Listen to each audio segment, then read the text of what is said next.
So we've already shown that geometric series, like arithmetic series, have recursive formulas, explicit formulas, and nth term formulas. Now we'll show that there are also two formulas to find the sum. So you can find the sum of the first n terms of a geometric series by using one formula, the first term times 1 minus r. Remember, r is the geometric or common ratio. We want to raise that to the nth power and divide by 1 minus r. The other formula is the sum of the first n terms of a geometric series is a1 minus a sub n times r over 1 minus r. So in the second case, I need to know the last term already. In the first case, I do not. So let's do a couple of examples.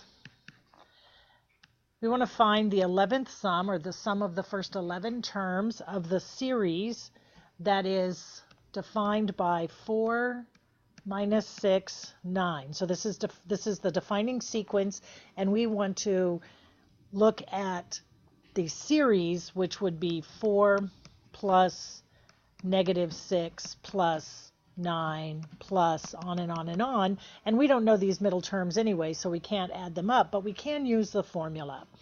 So that's well, first we need to find r. In either case, whichever formula I decide to use, I need to know what the common ratio is. So in this case, I'm looking at negative 6 divided by 4 reduces to negative 3 halves. And then I want to confirm it with the second terms, or the third and second term. So 9 divided by negative 6, both divide by 9, leaving 3 halves, and that's negative. So I know that r equals negative 3 halves. So now I can use the formula. So the sum of the first 11 terms is the first term, 4, times 1 minus negative 3 halves to the 11th power, yikes, over 1 minus negative 3 halves. So negative 3 halves would make that positive 3 halves. All right, so that's 4 times 1 minus, well, there's no reason to do that longhand. Let's start with the sign. The 11th power is odd, so the final answer is going to end up being negative. So minus a negative becomes positive. And now I can just figure out 3 raised to the 11th power, 17, 71, 47.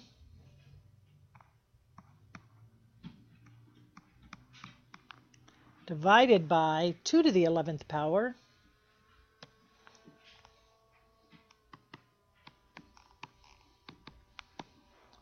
2048. And all of this, so I actually should probably create a bracket.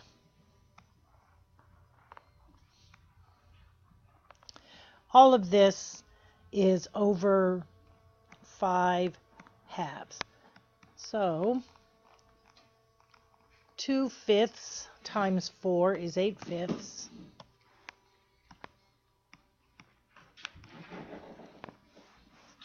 And all of this in the numerator is approximately 87.5.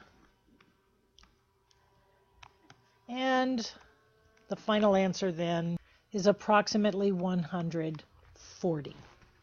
Let's do another one. Let's find the sum of the first n terms. So we're not actually going to know how many terms. We want to find Sn of the geometric series where a sub 1 equals negative 4 and a sub n equals negative 65,536. And r equals 2. So first I have to decide which formula I want to use. I have an a sub 1. They both use that. I have an a sub n. Only the second formula uses the nth term, so let's use that second formula.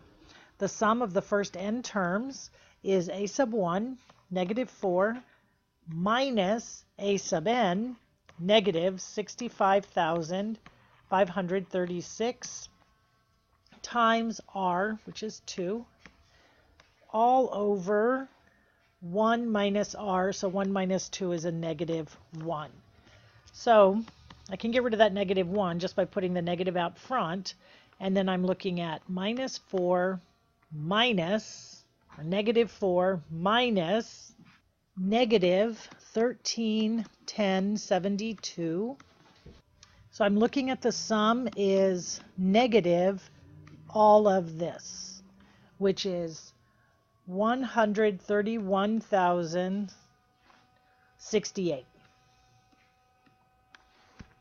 So we haven't done anything with sigma notation in a minute. Let's do an example containing that. Let's find the sum n equals 3 to 8. So that's the limits. Oops, not infinity. We'll do that next. To 8 of negative 2 times negative 2 to the n minus 1. All right, and we want to find the sum. So really what we're saying is we want the sum of the 3, 4, 5, 6, 7, 8 of the 6th term, because that's how many terms will be in this summation or this sum. And to find the 6th term, I just have to choose a formula. I think I'm going to have to use the first formula because I'm not going to have an a sub n. I could calculate all the 6 terms out, but that's sort of what we're trying to not do. So let's use the first formula.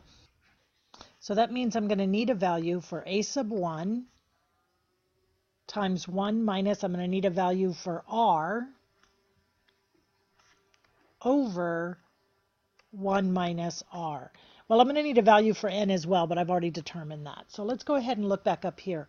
Notice that the formula in the summation notation, or in the sigma notation, is the explicit form of the formula, where a sub n equals a sub 1 times r to the n minus 1. This is how we're given a geometric series in sigma notation or sum notation. So we could, if we were starting with n equals 1, we could pluck negative 2 as a sub 1. Let me write that more clearly. Negative 2 as a sub 1. The problem with this, though, is we're not starting with negative 2. I mean, with a 1 here. Because notice, if I had a 1, n equals 1 to 8, and I were looking for the 8th term, then I would have n is 1, minus 1 is 0. This would disappear, and negative 2 would be my first term. But I'm not starting there. So I can't actually assume that a sub 1 is the number in that position. However, the common ratio, r, is indeed negative 2.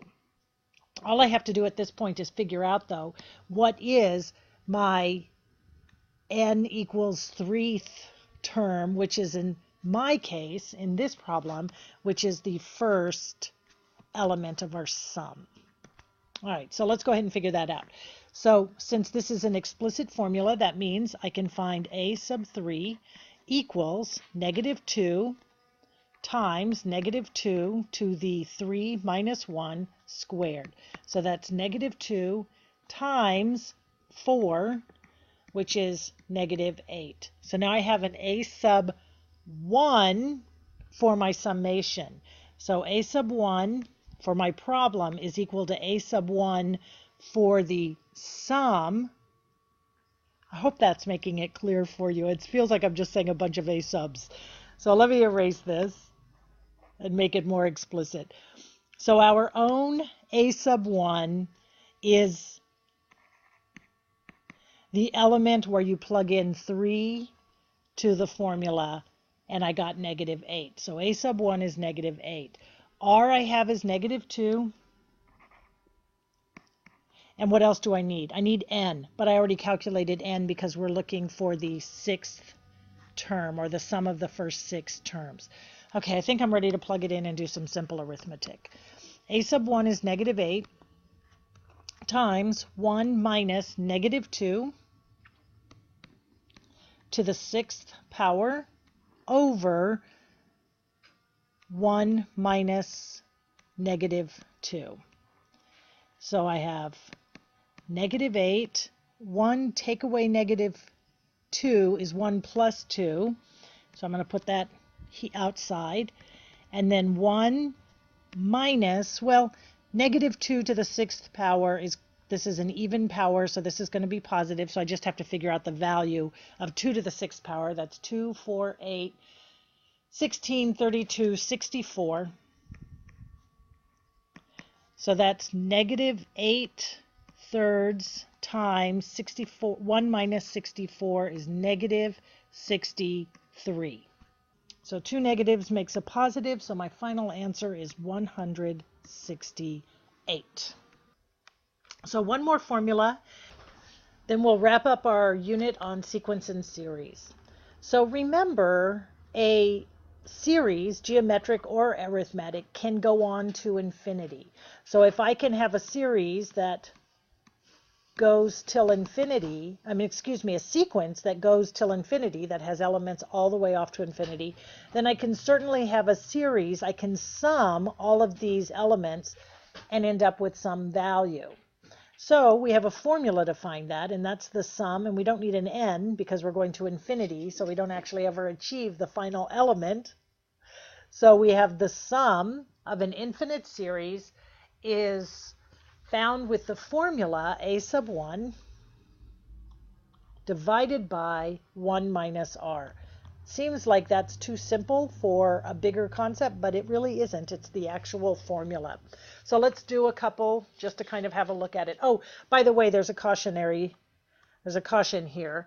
The absolute value of r has to be less than 1.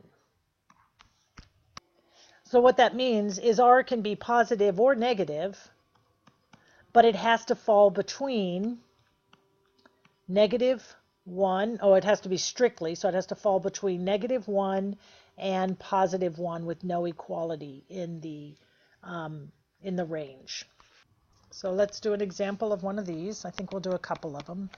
So first, let's find the sum,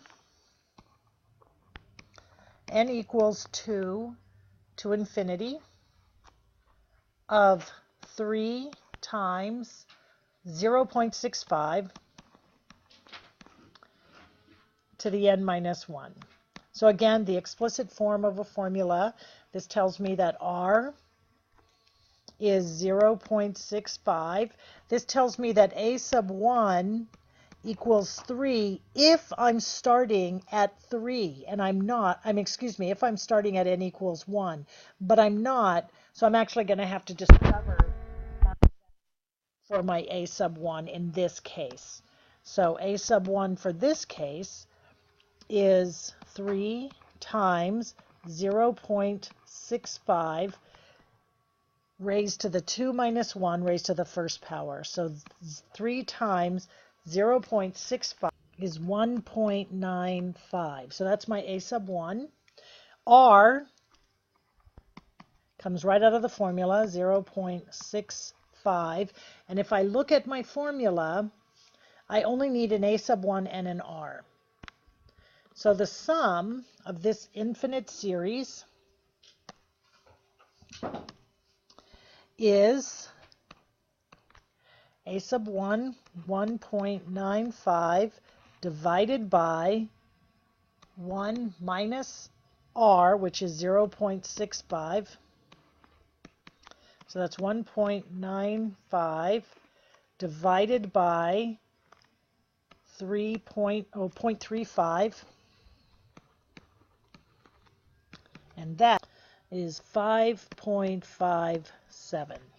So this would be a convergent geometric series where the values as I approach infinity get smaller and smaller and smaller and have less and less impact on the final sum.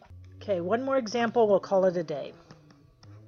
We want to find the sum of the infinite series 0.33, 0.66, 1.32. These should be plus signs, by the way, because it's a series. Plus, and we want to add all of the elements off to infinity. So first I'm going to need an R value, which means I'm going to divide 0.66 by 0.33. Well, 0.66 divided by 0.33 equals 2, but we're required for the absolute value of R to be strictly less than 1. And 2 is definitely greater than 1. So in this case, this does not exist. There is none. And you can sort of see that happening because each element gets bigger and bigger and bigger, which means every time I add something new, the sum is going to get bigger and bigger. So this is a divergent series or sequence.